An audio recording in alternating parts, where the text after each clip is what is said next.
What's up, guys? NanMans here, and we're going to be jumping in to our top 8 breakdown of the Pro Tour Edge of Eternities. We're going to be doing a little bit more of a in-depth modern meta breakdown coming up. We'll do another ranking of kind of what the kind of tier list of the decks are. But for now, let's kind of go in and talk a little bit about what the top 8 look like, because we have a very diverse meta going into it. But before we get into the actual Edge of Eternity stuff, I wanted to highlight this because, you know, going into September, this is our breakdown. This is what we were looking at here, right? Boros Energy still number 1, about 15%.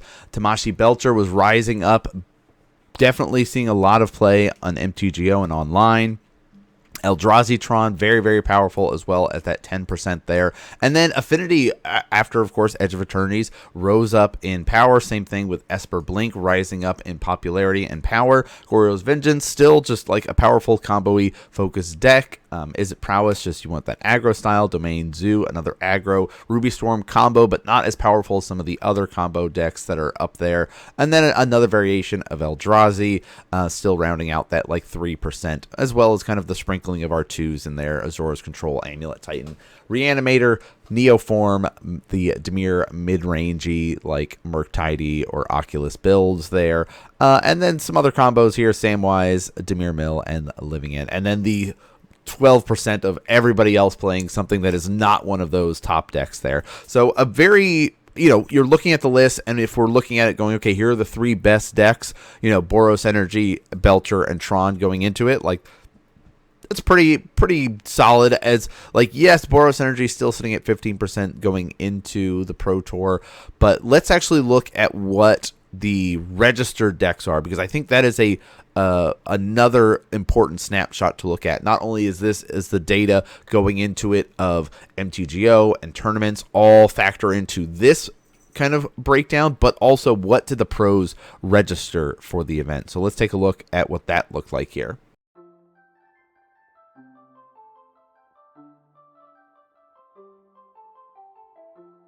So here is our Edge of Eternities breakdown for the top decks and the meta percentage and breakdown. A little bit different from the September one that we just saw here, but you still see the top 3 decks are more or less the same, with a slight variation, as the number 1 registered deck at the event was Esper's Goryo here.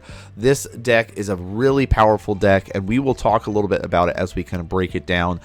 So let's kind of jump in and talk, at least from the top decks that we've got to see at the event. This is from our top 8 list, so you guys get to see a little bit of what this deck looks like. I think it's important to kind of even show this little breakdown of costs for things here. Just how is your mana curve for it, what is your actual count of things, and the way that it breaks down: 15, 14, 17, 8, you know, creature types, about 18 creatures in the deck, 25 instants, 21 lands, 9 sorceries here. So let's jump into it, shall we? The most important thing to note with the deck is the creature package that you run, because it is a reanimation strategy. So you need to run the kind of big, top-end, powerful creatures here. So that is, of course, Atraxa, Grand Unifier. Of course, it helps us be able to find a bunch of tools, get it into our hand. Also, it's 7/7 Vigilance, Death Touch, and Lifelink. So great, very powerful card to kind of help us kind of stabilize or close out the game with this. Grizzlebrand, everybody knows, like, you can't have Goryo's Vengeance without Grizzlebrand. That's just like crazy talk here. This deck, of course, has been around for a long time and has kind of fluctuated and changed. It used to be a kind of red-green version almost, or red-green-black, if you will. I'd say red-green-black because of the top end it used to run was like Rookthar, and there was a whole thing about, you know, Pithing Needle, Rookthar, and, you know, we'll do a video on that at some point. But so Grizzlebrand, of course, seeing the one of. The other big important thing to note is our Psychic Frog helping us to put creatures in the graveyard. Also, Psychic Frog wins games on its own, right? Getting us card advantage from drawing cards, being able to help us discard stuff, you know, get evasion. It's really, really powerful in that regard. And then because we're on the Esper plan, we get access to Solitude. We have the Ephemerate stuff, so we can be able to sneak that in and keep that around. Also, the Quantum Riddler package. Quantum Riddler is amazing. I have it in my Esper Blink list. I have 2 of in my blue-white control list right now. Like, Quantum Riddler is definitely the real deal. If you're looking at cards from Edge of Eternity to play in Modern, this is one that is definitely one to kind of consider, because 6 toughness is huge. We look at the way to normally kill creatures, like Fatal Push is the most common thing to be able to kill things that cost 4 or less. Lightning Bolt and Flame of Anors, right? Like, you have all these sort of burn type effects. It's not really working, right? 5 damage off Flame of Anor is not killing Quantum Riddler. So important to notice with our creature-based package that we've got here. We do have more setup cards that we've been talking about here. Things like Faithful Mending, drawing, discarding cards, helping us setting up here. Setup cards, Preordain as just like a little one of here. I love when there's one ofs. That big fan of the one ofs there. Tainted Indulgence, so is another copy essentially of our Faithful Mending here, but going for the Demure style there. Consigned to Memory, one of main board, 3 Force of Negation, just a little bit of protection for us to try to go for the Goryo's Vengeance stuff. So, of course, big way to reanimate our creatures here. Return target legendary creature card from your graveyard to the battlefield. So that's, of course, our Grizzlebrand. Our Atraxas here are coming back off of that. So, very, very powerful deck. You can, again, you could easily be able to turn 2, drop down, and land a Psychic Frog, Faithful Mending, Tainted Indulgence, one of these discard outlets. Turn 3, you have been able to set yourself up to cast Goryo's Vengeance and play one of your big scary creatures there. So definitely the #1 deck going into it, and 1 copy of it did make it into the top 8 here. So that was awesome to be able to see. You can see kind of the way that the sideboard is set up is a little bit of that mix of, here's some kind of graveyard hate stuff, all right, some Eldrazi stuff, some counter spells, lots of sort of different tools that we've got that kind of do what we need to do, but just more of it, right? We already have counter spells in there, so let's add a couple more here. We've already got some graveyard stuff in here. Let's add some more. Let's have a little bit of single targeted stuff, Celestial Purge, against some other kind of black creatures that we could be able to exile, especially if there's a lot of other people that are running around with Goryo's Vengeance, which there were. Being able to get rid of an Atraxa or something like that is very nice there. So that's our Goryo's list. Let's look at what the other top percentages for the event. All right, so number 2 of our meta percentage is our Tameshi Belcher. Now, this was also sitting at number 2, only about 11% going into September, and that has jumped up to 15% of the meta for the Pro Tour. Again, it is a very powerful deck. A lot of players have been grinding it and practicing it on MTGO, and we had 2 lists in our top 8. 6 different decks, and then, of course, 2 Tameshi Belchers to round up our top 8 there. So nice little diversity and flexibility in that regard. But let's go and take a look about what the Belcher list looks like here. Tameshi Belcher. This is, of course, our first place, the winner of the Pro Tours list that we got to see here. So basically it is very, very much consistent with what you're expecting. These mana counts are a little bit off because you will notice that our percentage instants, creatures, sorceries, artifacts, we have 1 single land in the list, and that's in the sideboard 1 island. So it is not really a deck with lands because you are running all those MDFCs. Now, you should be familiar with this. There's been different versions of kind of a Char Belcher style deck before. The Belcher style has existed in many different variations of it, but this is kind of the most consistent, most powerful version of the deck, right? So Goblin Char Belcher, of course, if you're not familiar with the card, it does cost 4 to be able to cast it, and it is 3 mana to activate. And once you do, you reveal cards from the top of your library until you reveal a land card. Guess what? We have no lands. So you get to reveal your entire deck and deal that much damage to your opponent, taking them out in 1 shot there. So that's kind of the name of the game, is we're trying to set up to be able to cast this and go. Now, how are we going to get there with no mana? Well, part of it is all of our MDFCs, but the other is our Lotus Broom. Now, Lotus Broom is, Black Lotus essentially, but it has a suspend cost. Suspend cost for 3, then you have to be able to cast it for 0 and then you get to sack it and 3 mana of any one color. Now, the big way to utilize this deck is to rely on Tameshi. Now, this creature is like, you need that in tandem with Lotus Bloom in your graveyard to really go off and do the thing. All right, so when this is, of course, paying, 1 white mana, that's it. Normally it's X and a white, but you only need to pay 1 white mana because we're getting back a 0 cost. We're getting our Lotus Blooms back from our graveyard. We're returning our land to our hand to return this artifact with mana value X or less from our graveyard to the battlefield.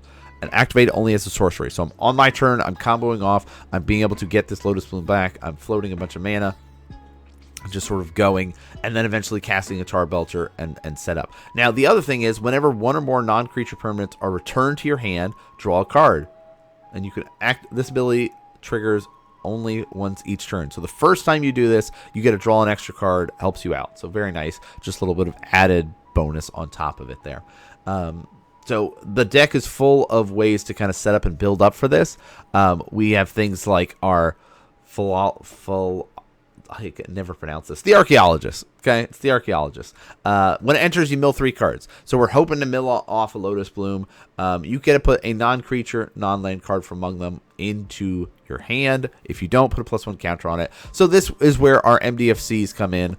Like we can get ourselves a Seagate Restoration. We can be able to get a Suppression Ray. These, and then they go, okay, these are our lands for turn, right? We get to go that route there. But we also have a bunch of counterspell to kind of set ourselves up and help us protect ourselves, right? Flare of Denial, because we've got things like Thundertrap Trainer, we have the Archaeologist, we've got these things that are going to help us set up that we can go, yep, let's sack this to help protect our combo and help set ourselves up to win. War of Invention, also a great way to be able to get a 0-cost artifact. We go, here's 3 blue, I'm going to go get a Lotus Bloom.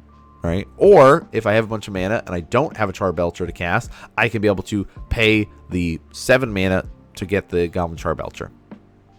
And if you're just constantly doing the Tameshi stuff, it's pretty easy. Disrupting Shoal, also similar to our counter spell, right? We're going to start exiling blue cards from our hands to be able to counter target spell with its mana value is the same, right? Whatever we're basically pitching away or paying mana into to be able to do it, because you can decide, am I going to pay mana into it, or am I going to get rid of a card from my hand? So that's in there, of course. Force of Negation, and then all of, Strix Serenade, Stern Scolding, more counterspell, as well as an MDFCs, Sink of Stupor, Double Duty as well. So if you're looking at this list, it's actually surprisingly cheap, if you will. The most expensive cards in here are Seagate Restoration and our Force of Negation. The rest of it's pretty cheap. So not a bad list if you're considering trying to play a combo deck in Modern. But that was our winning deck at the Pro Tour, and also going into it as the number 2 in percentage of people registered it, and 2 lists made it into the top 8. But let's keep going through and talk about the rest of the percentage and what the rest of the top 8 look like here. So the rest of our top, right? Boros Energy was number 1 in September. And it's 13%, much healthier than it has been before in the past. Like, it was all the way up there in the 20% wise. So seeing it drop down, I think it's important to have an aggro deck in the top of the meta. I think that's important and healthy for the format. But seeing it at 13%, and none of them were able to make the top 8. But 41 players registered the deck, 13% of the field. We've talked about Boros Energy before. We'll talk about it more in details when we do our tier list side of things. So we're kind of skipping it for now of what the deck looks like. Same thing with Eldrazi-tron. Going into it, Eldrazi-tron was in the top 3 of the percentage-wise of decks. It has dropped down to 4th place there. Only 7% of the field registered this list, utilizing things like Ugin, Eye of the Storms, Karn the Great Creator. You got to be able to exile some of your opponent's stuff and just kind of run away with some colorless cards and some planeswalkers, that sort of style of play there. So 0 of them made it into the top 8. Izzet Affinity is the other new deck, of course, with that Pinnacle Emissary and just casting our 0-cost stuff, Mox Opals, things like that. Being able to just go Pinnacle Emissary, turn 1, Ornithopter, Mox Opal, and swarm out a bunch of little drones, and then be like, turn 2, here's a Kappa Cannoneer. Like, it's a powerful deck, very strong. Does have a little bit of clunkiness sometimes with the draws, but for the most part, like, it is very explosive. And if you're looking for an explosive deck, that's the one that you'd be interested in trying out and piloting. But Zero made it into the top 8. Esper Blink. I love myself the Esper Blink list that I've got currently. Had a ton of fun. Let some players use it at our modern event, and one player was like, at first I hated it, and then I started getting used to it and switched up some cards a little bit in there with like the sideboard and stuff, and I started to have a ton of fun with it. So like the Esper Blink list is really cool. I highly recommend if you are in like a big fan of like the grindy sort of style of play, and that had about 5% of the field there. 17 players were able to register that. I think that's a solid one.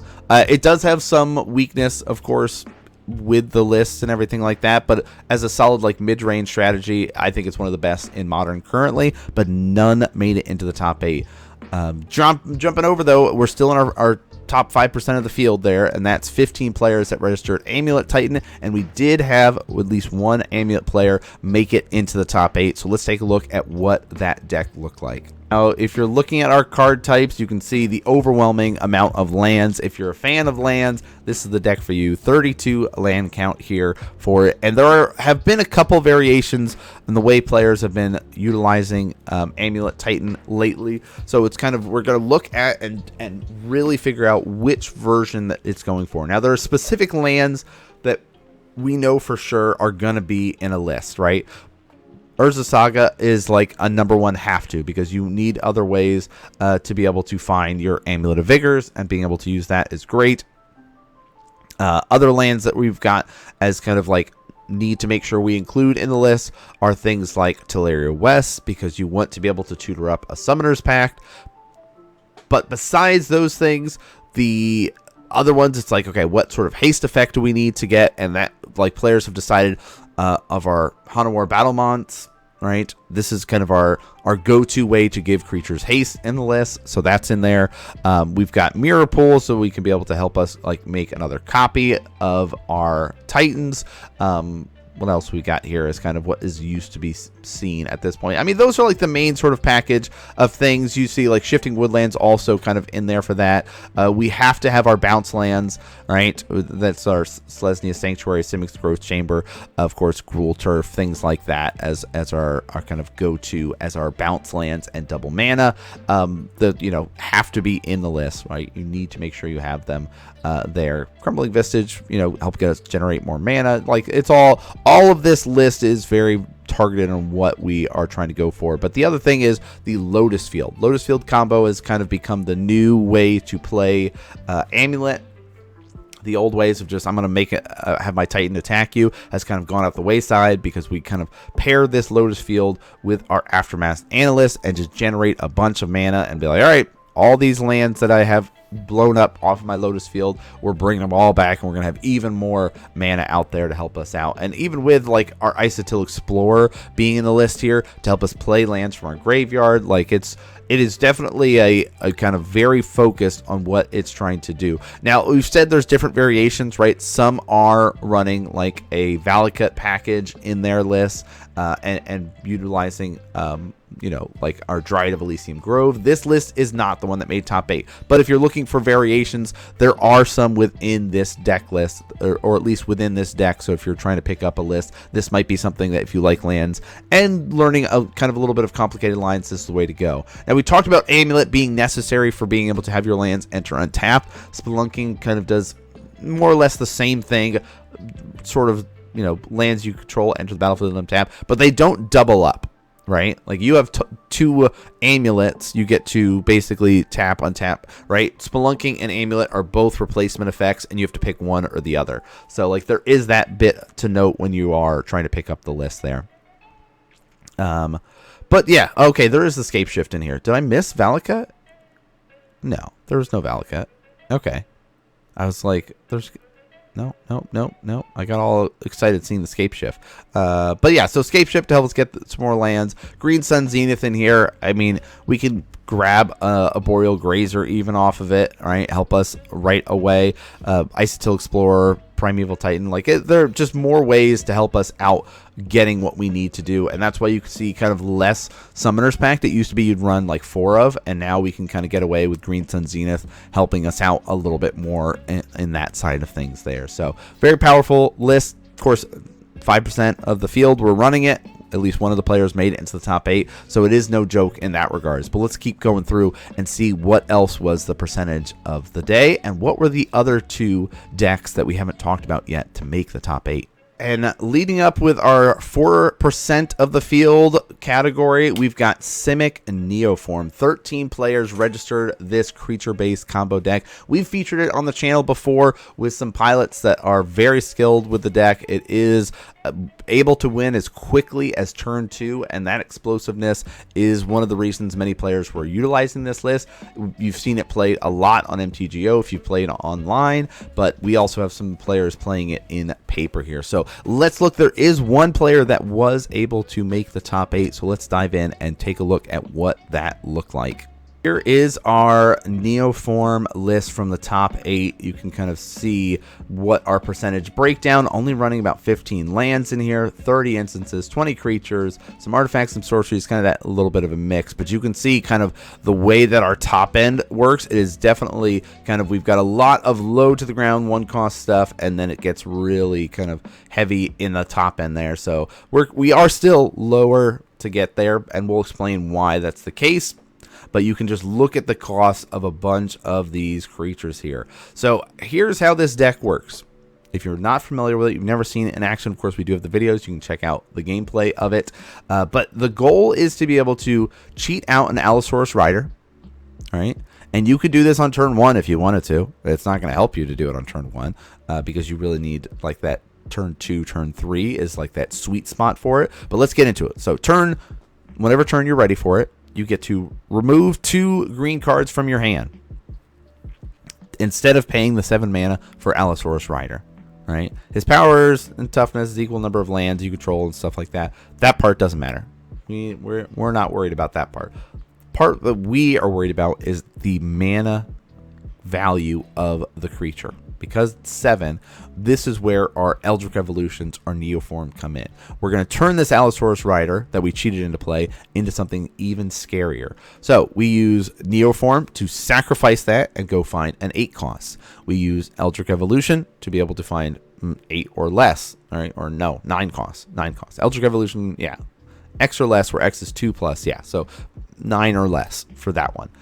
So those are our kind of big ones. We are sacrificing the Allosaurus Rider and turning it into scary stuff here. So let's look at the scary stuff that we've got. If you saw our list about Goryo's Vengeance, this is going to be a little bit similar in a way because you look, oh, okay, I see an Atraxa here. I see a Grizzlebrand here. That makes sense. Cool. But really, we're trying to be able to get out a Ghalta. All right, 8 mana, 12 with trample, and when it enters the battlefield, you can put any number of creature cards from your hand onto the battlefield. Which creature do we want to put onto the battlefield? How about Xenagos, God of Rebels? Now, this is a enchantment, all right, because it doesn't have enough devotion, usually. The real part that we care about is at the beginning of combat of your turn, another target creature you control gains haste and gets +X until the end of turn, where X is that creature's power. Ghalta is a 12/12 with trample that now has haste and now becomes a 24/24 swing in and just take your opponent out in one shot. That's the name of the game. All right. You've got ways to help you out and try to build up to that moment. Disciple of Freyalise here. It's, of course, the 3/3. When it enters, you can sack a creature, gain life, draw cards, and start to kind of build up into that moment to be able to like set yourself up here. You are going to be doing things like Planar Genesis to kind of help yourself build up to that moment, right? It's a lot of build up moment, right? Okay, look at my top 4. I can put a land on the battlefield, right? Or you know, add something to my hand, consign to memory, help to stop some triggers because, you know, we've got things like Summoners Pack. This is our, if you want to run Summoners Pack list, this is the one to go for. 4 of Summoners Pack, because again, we need to get the Allosaurus Rider. That's the starting point from the list. If you can get the Allosaurus Rider, we can turn it into any of the scary creatures there. Pact of Negation help us kind of win or stop our opponents from stopping us from winning, right? It's almost like a protection spell in that regard. Same thing with like the consign, because we have so many pack triggers, we can consign the pack triggers there. So it is very powerful, very explosive. And if you thought the artifact list was explosive, you have not played with this. Now, it is a glass cannon. It is a little bit fragile and does, is susceptible to kind of orange chanting and counter spells. And like if you don't have the right tools, it can be a little bit like, start to break and crack, right? The glass cannon elements of it. But when it works, it is crazy powerful. So we got to see that in our top 8 as well. But let's go and finish up rounding up what the rest of the meta look like and what is the rest of the top 8. The last two for percentage are Domain Zoo and Eldrazi Ramp. Of course, Domain Zoo, I've talked about it before. Do I have Leyline of the Guild pack in my opening hand? Awesome. Let's cheat that into play for the price of for free. And we're going to try to resolve a Scion of Draco on turn 2 and just go turn creatures sideways and beat you down with it.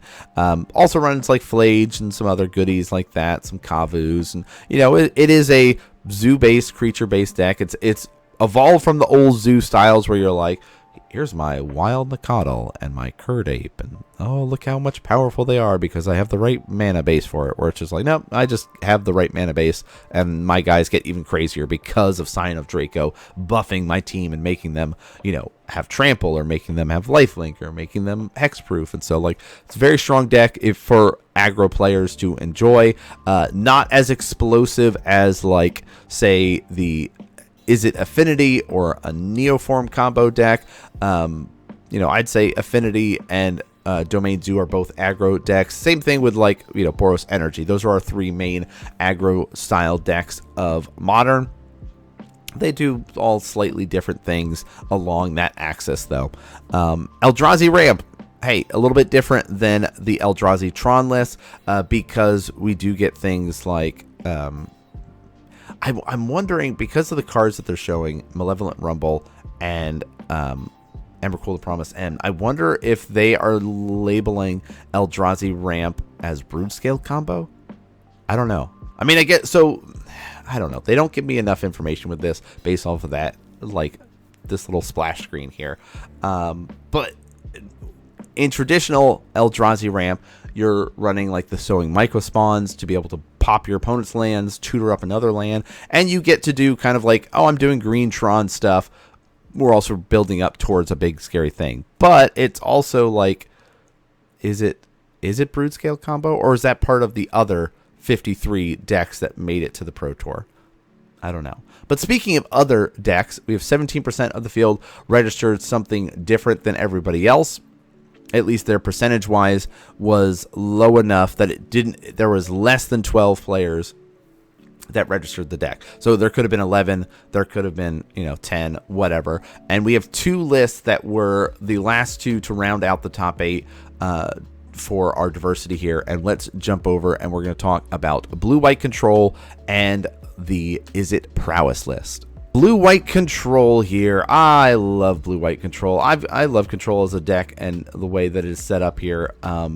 Now, let's talk about this because we've seen it on camera quite a bit. It is a bit of the Planeswalker Control, but it decided not to go up all the way to the big Teferi, right? Some lists have tried it before where you're running the 5 cost and you really just sort of grind things, and we're going to go that route here. It's saying, nope, I need 4 of my little T, the Time Raveler here, helping me to set up here, and we're going to be making sure you can't cast stuff at instant speed, which is very effective when we looked at some of the rest of the meta there and the way people are playing this and saying, nope, play at sorcery speed. So having the Teferi there is really nice for that. Narset, of course, getting some value off of it, also delaying our opponents from drawing extra cards, which we saw a lot of players trying to do, especially if you're playing like Goryo's Vengeance and stuff. This could be very impactful.